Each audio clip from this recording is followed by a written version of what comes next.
Assalamualaikum warahmatullahi wabarakatuh. Damsa kiyya tokko arraan tana dhaamsi inni lammaffaadha waa'ee warra darajaa warra soomana qabu keessaa tokko isiniin.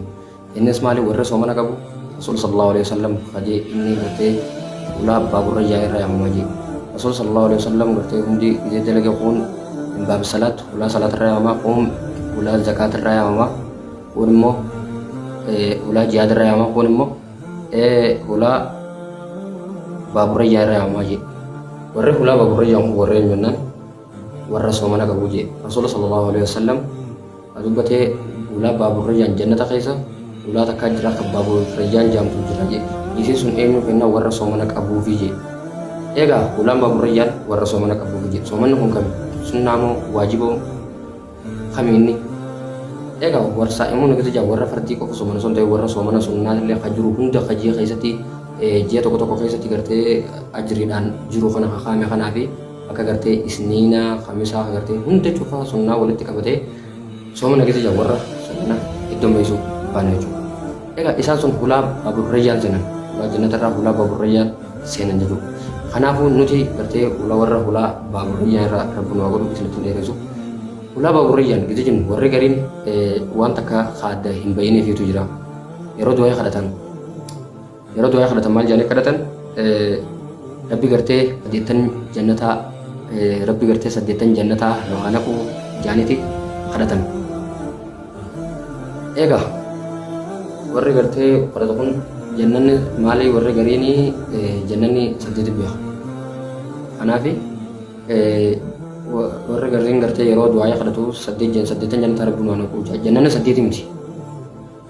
Jannanni saddeeti miti ulaa isaatu saddeeti malee jannanni lama. Jannatul ma'waa fi jannatul adnii jee jira.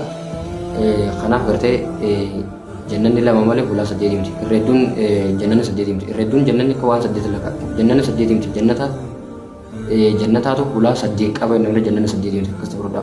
Kanaaf ulaan jannataa saddeet keessaa tuun baabul jihaad gartee khilaafa baabul jihaad jaanii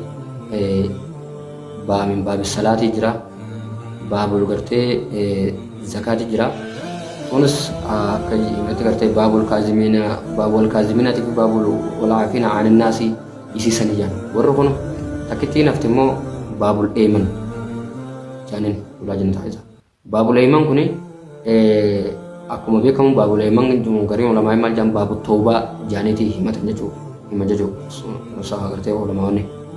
Kanaaf jannanni ulaalee kana qaba jechuudha. Egaa jannannis akkuma beekamu maqas hedduu qaba immoo maqaa hedduu qaba malee jannanni saddeeti miti. Garuu maqaa hedduu qaba. Jannanni maqaa 13 ol qaba. Warra jos jira, 12 jos jira. Jannanni maqaa hedduu qaba.